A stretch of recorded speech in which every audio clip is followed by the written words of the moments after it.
Dear students, last lecture में हमने राशियों में परिवर्तन की दर टॉपिक जो है उसके फर्स्ट 3 एग्जाम्पल सॉल्व किए थे। नाउ एग्जाम्पल नंबर 4, उदाहरण नंबर 4। क्वेश्चन क्या है हमारा, एक गोलीय बुलबुला, उसका क्षेत्रफल जो है वो 2 सेंटीमीटर स्क्वायर प्रति सेकंड की दर से बढ़ रहा है। ठीक है, माना गोलाकार बुलबुला है तो क्लियर है, गोला है तो त्रिज्या होगी। माना किसी समय t पर बुलबुले की त्रिज्या जो है वो क्या है, त्रिज्या r है। ठीक है, अब क्षेत्रफल जो है वो 2 सेंटीमीटर स्क्वायर प्रति सेकंड की दर से बढ़ रहा है। ठीक है, बिकॉज आपको दिया हुआ है कि ds बाय dt क्षेत्रफल 2 सेंटीमीटर स्क्वायर प्रति सेकंड की दर से बढ़ रहा है समय के सापेक्ष। ठीक है, क्षेत्रफल में वृद्धि हो रही है पर सेकंड 2 सेंटीमीटर स्क्वायर। अब आपको क्या ज्ञात करना है, इसमें आयतन में परिवर्तन की दर ज्ञात करनी है। तो दिया हुआ क्या है, क्षेत्रफल में परिवर्तन, बिकॉज गोलीय बुलबुले का क्षेत्रफल, गोले का क्षेत्रफल S इज इक्वल टू क्या होता है 4 पाई r स्क्वायर। S में परिवर्तन ज्ञात करते हैं किसके सापेक्ष, t के सापेक्ष। 4 पाई r स्क्वायर का अवकलन 2r और r का t के सापेक्ष क्या होगा dr बाई dt। ठीक है, is equal to 8 pi r dr by dt। Because आपको दिया हुआ है क्षेत्रफल में परिवर्तन समय के सापेक्ष is equal to 2 centimetre square प्रति सेकंड। ठीक है, 8 pi r dr by dt is equal to दिया हुआ है 2। तो dr बाई dt त्रिज्या में परिवर्तन क्या होगा समय के सापेक्ष, 2 by 8 pi r 1 by 4 pi r। ये हो गया त्रिज्या में परिवर्तन समय के सापेक्ष। अब हमें क्या ज्ञात करना है, आयतन में परिवर्तन। बिकॉज गोले का आयतन वॉल्यूम v क्या होता है 4/3 पाई r क्यूब, 4/3 पाई r क्यूब। तो v में परिवर्तन ज्ञात कर रहे हैं समय के सापेक्ष, 4/3 पाई r क्यूब का अवकलन 3r स्क्वायर और r का t के सापेक्ष क्या होगा, r का अवकलन t के सापेक्ष क्या होगा dr बाई dt। ठीक है, उसने कहा आयतन में परिवर्तन की दर ज्ञात करो जबकि त्रिज्या r बराबर 6 सेंटीमीटर हो, तब ज्ञात करो। ठीक है, तो dv बाई dt आयतन में परिवर्तन ज्ञात करना। देखिए r क्यूब का अवकलन 3r स्क्वायर और r का r के सापेक्ष तो 1 होता है, बट हम r का अवकलन t के सापेक्ष कर रहे हैं बिकॉज परिवर्तन जो हो रहा है वो समय के सापेक्ष हो रहा है। 3 से 3 cancel out, 4 pi r square, dr by dt क्या है 1 by 4 pi r, 4 pi r cancel out r। तो v में परिवर्तन समय के सापेक्ष dv बाई dt जब r इज इक्वल टू 6 हो क्या होगा, r is equal to 6 put कर दे, क्या आएगा 6। बिकॉज आयतन में परिवर्तन समय के सापेक्ष रिजल्ट आया r और r का मान उसने कहा है जब त्रिज्या 6 सेंटीमीटर हो, क्वेश्चन स्टडी करें उसमें दिया हुआ है, तब आयतन में परिवर्तन ज्ञात करो 6 सेंटीमीटर क्यूब प्रति सेकंड। ठीक है, लास्ट एग्जांपल नंबर 3 की तरह ही उसे ही मैच कर रहा है। नाउ एग्जांपल नंबर 4, उदाहरण नंबर 4। उदाहरण नंबर 4 क्या है, ये उदाहरण नंबर 5, 4th हम कंप्लीट कर चुके। उदाहरण नंबर 5 में आपको दिया हुआ एक आयत की लंबाई और चौड़ाई में परिवर्तन हो रहा है। लंबाई में कमी हो रही है और चौड़ाई जो है वो इंक्रीज हो रही है, उसमें वृद्धि हो रही है। ठीक है, लंबाई और चौड़ाई। एग्जाम्पल नंबर 5 स्टडी करिए, आपको क्या दे रखा है, आपको लंबाई और चौड़ाई, उसमें वृद्धि और कमी कितनी है वो आपको दे रखी है। ठीक है, दिया हुआ कि लंबाई x है, लंबाई x है तो x में परिवर्तन t के सापेक्ष आपको दिया हुआ है -3 सेंटीमीटर प्रति मिनट और y चौड़ाई में परिवर्तन जो है वो आपको दिया हुआ है 2 सेंटीमीटर प्रति मिनट। लंबाई में कमी हो रही है, इसका अर्थ -3 सेंटीमीटर प्रति मिनट मीन लंबाई में प्रति मिनट 3 सेंटीमीटर कमी हो रही है। अब देखिए आपको क्या ज्ञात करना है, परिमाप में क्या परिवर्तन हो रहा है और क्षेत्रफल में क्या परिवर्तन हो रहा है। परिमाप, आयत का परिमाप p, पेरीमीटर p क्या होता है 2 गुणा लंबाई प्लस चौड़ाई। P में परिवर्तन ज्ञात करना है किसके सापेक्ष, समय के सापेक्ष, क्योंकि लंबाई और चौड़ाई जो है वो समय के सापेक्ष परिवर्तित हो रही है। तो 2 गुणा x में परिवर्तन t के सापेक्ष क्या होगा, dx by D T, Y में परिवर्तन t के सापेक्ष क्या होगा, dy बाई डी टी, परिमाप में परिवर्तन समय के सापेक्ष इज इक्वल टू 2 मल्टीप्लाई गुणा करेंगे dx बाई डी टी से, जो आपको दिया हुआ है -3, dy बाई डी टी 2 दिया हुआ है, 2 गुणा -1, परिमाप में परिवर्तन समय के सापेक्ष इज इक्वल टू -2 सेंटीमीटर प्रति मिनट, यानी कि परिमाप प्रति मिनट 2 सेंटीमीटर क्या हो रहा है, डिक्रीज हो रहा है, कमी हो रही है इसमें। और क्षेत्रफल में परिवर्तन, आपको पता है कि आयत का क्षेत्रफल एरिया ए क्या होता है, लंबाई गुणा चौड़ाई। तो क्षेत्रफल में परिवर्तन समय के सापेक्ष x अचर रहेगा, y का अवकलन t के सापेक्ष dy by D T plus y अचर रहेगा, x का अवकलन t के सापेक्ष dx बाई डी टी। तो क्षेत्रफल में परिवर्तन t के सापेक्ष ज्ञात करें, जबकि आपको दिया हुआ कि लंबाई x जो है वो 12 हो और चौड़ाई y जो है 6 हो। जब x बराबर 12 तथा y बराबर कितनी हो 6, तब तो मान रख देते x कितना 12, dy बाई डी टी आपको दिया हुआ है कितना 2 प्लस y कितना 6, dx बाई डी टी आपको दिया हुआ है कितना -3, 24 -18 कितना आ गया 6 सेंटीमीटर प्रति मिनट। मीन क्षेत्रफल जो है वो 6 सेंटीमीटर स्क्वायर प्रति मिनट की दर से जो है वो उसमें वृद्धि हो रही है। क्षेत्रफल है 100 सेंटीमीटर स्क्वायर प्रति मिनट। एक साधारण क्वेश्चन है। अब देखिए example number 6, very important example. Example number 6 में क्या गिवन है, एग्जाम्पल नंबर 6 में गिवन है कि एक शंक्वाकार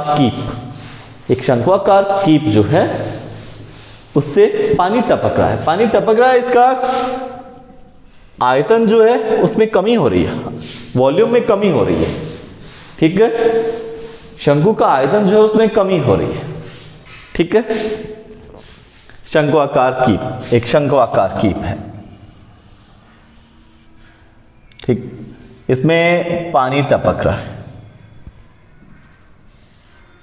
ठीक है, अब ये इसकी तिर्यक ऊंचाई, ये इसका अर्ध शीर्ष कोण, ये शंकु की त्रिज्या और ये शंकु की ऊंचाई। माना किसी समय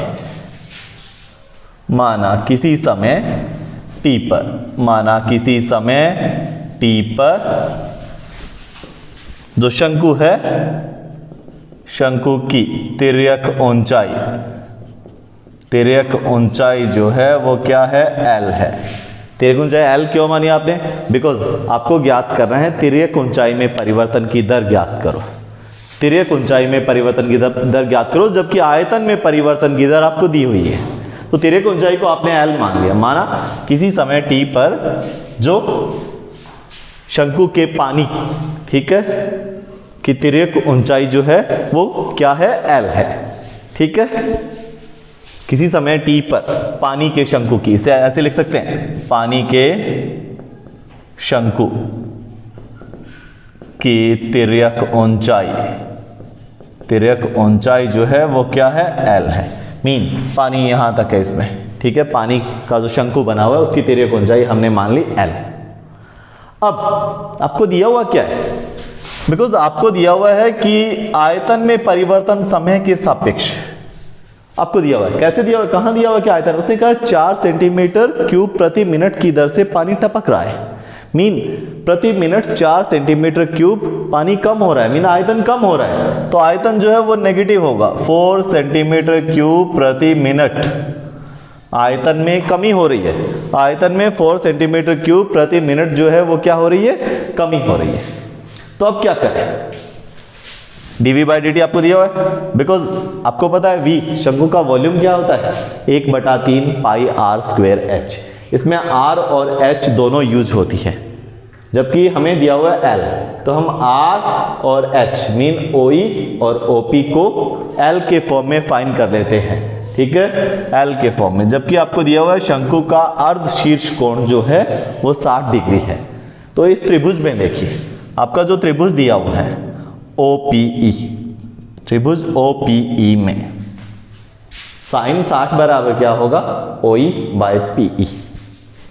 साइन 60 इज इक्वल टू क्या होगा OE बटा PE। OE त्रिज्या is equal to PE sine 60। PE mean L sine 60, L under root 3 बटा 2। इसी प्रकार cos 60 इज इक्वल टू क्या होगा OP by PE, OP by PE। तो आपको क्या ज्ञात करना है OP ऊंचाई, OP बराबर क्या होगा PE cos 60। PE कितना L, cos 60 का मान कितना है 1/2, सो L बाय 2। आपने त्रिज्या और ऊंचाई दोनों को L के फॉर्म में ज्ञात कर लिया, त्रिज्या और ऊंचाई दोनों को किसके फॉर्म में ज्ञात कर लिया L के फॉर्म में ज्ञात कर लिया। अब देखिए क्या करें, शंकु का आयतन, बिकॉज V शंकु का आयतन 1/3 पाई R स्क्वेर H, त्रिज्या OE का स्क्वायर गुणा में H OP। V is equal to 1/3 pi, OE कितना है L अंडर रूट 3 बटा 2 का स्क्वायर, OP कितना है L बटा 2। V volume is equal to आपके पास क्या है pi L cube by 8, pi L cube by 8। Solve कर। अब देखिए हम निकालते हैं dV by dt, because dV by dt V is equal to क्या दिया हुआ है pi L cube by 8। V is equal to क्या दिया हुआ है पाई L क्यूब बाय 8। तो dV by dt is equal to क्या होगा वॉल्यूम में परिवर्तन किसके सापेक्ष T के सापेक्ष, पाई बाय 8 कांस्टेंट रहेगा L क्यूब का 3L स्क्वायर और L का T के सापेक्ष क्या होगा dL बाई dt। हमें क्या ज्ञात करना है dL बाई dt ज्ञात करना है, वो इसमें यूज हो गया। dV बाई dt आपको कितना दिया हुआ है वॉल्यूम में परिवर्तन T के सापेक्ष आपको दिया हुआ है -4, ठीक है। L वॉल्यूम में परिवर्तन -4 दिया हुआ है, उसने कहा तिर्यक ऊंचाई में परिवर्तन की दर ज्ञात करो जब L तिर्यक ऊंचाई बराबर 4 सेंटीमीटर। तो dV by dt is equal to दिया हुआ है -4, ठीक है। 3/8 pi L square dL by dt, ठीक है। dL by dt is equal to क्या होगा -32/3 पाई L स्क्वेर। L में परिवर्तन ज्ञात करो T के सापेक्ष जब L बराबर कितना हो 4, जब L बराबर, उसने कहा लास्ट में क्वेश्चन स्टडी करिए, उसने कहा तिर्यक ऊंचाई में परिवर्तन की दर ज्ञात करो जबकि तिर्यक ऊंचाई L बराबर 4 सेंटीमीटर हो, ठीक है। तो L की जगह हम रख देते हैं 4, 3 पाई 4 का स्क्वायर, ठीक है। 16 कैंसिल आउट, -2/3 पाई सेंटीमीटर पर मिनट, -2/3 पाई सेंटीमीटर पर मिनट आपको जो दिया हुआ है, ठीक है। अब ये आपकी जो इकाई है वो पर मिनट नहीं दे रखी है, आपको क्या दिया हुआ है पर सेकंड दिया हुआ है, तो हम यूज करते हैं पर सेकंड, ठीक है। प्रति सेकंड, इकाई प्रति सेकंड परिवर्तन हो रहा है। तो वॉल्यूम में परिवर्तन माइनस में क्यों है, क्योंकि पानी की बूंदें टपक रही है, पानी इसमें से कम हो रहा है, सो हमने ये नेगेटिव लिया। तिर्यक ऊंचाई को L मान लिया क्योंकि L में परिवर्तन की दर ज्ञात करनी है जबकि L दिया हुआ हो, इसलिए हमने इसको L माना। अब अर्थशीर्ष कोण दिया हुआ है, उसकी सहायता से हमने इसकी त्रिज्या और ऊंचाई ज्ञात कर ली, इसकी त्रिज्या और ऊंचाई दोनों ज्ञात कर ली, ठीक है। त्रिभुज, समकोण त्रिभुज, एक कोण और एक भुजा आपके पास है, OE और OP ज्ञात कर ली। क्यों ज्ञात की, क्योंकि शंकु का आयतन होता है 1/3 पाई त्रिज्या का स्क्वायर गुणा ऊंचाई, त्रिज्या ऊंचाई L के फॉर्म में रखी, ये शंकु का आयतन L के फॉर्म में आ गया। अब आयतन का अवकलन किया T के सापेक्ष, बिकॉज आयतन में परिवर्तन दिया हुआ है समय के सापेक्ष dV बाई dt। इसके अंदर L क्यूब का अवकलन 3L स्क्वायर और L का T के सापेक्ष कर रहे हैं, L का T के सापेक्ष dL बाई dt होगा, dL बाई dt आ गया, वही तो हमें ज्ञात करना है। L में परिवर्तन T के सापेक्ष ज्ञात करना है, dV बाई dt हमने -4 रखा, ठीक है। dV बाई dt हमने क्या रखा -4। अब dL बाई dt ज्ञात कर लिया, L में परिवर्तन T के सापेक्ष L चाहिए, क्वेश्चन में दिया हुआ कि जब L 4 हो तब ज्ञात करो, तो L का मान हमने रखा 4, आपका आंसर -2/3 पाई सेंटीमीटर प्रति सेकंड। ये 8.1 के एग्जाम्पल्स कंप्लीट है। क्वेश्चन एक बार करने की ट्राई करो, नेक्स्ट वीडियो में हम इसके क्वेश्चन डिस्कस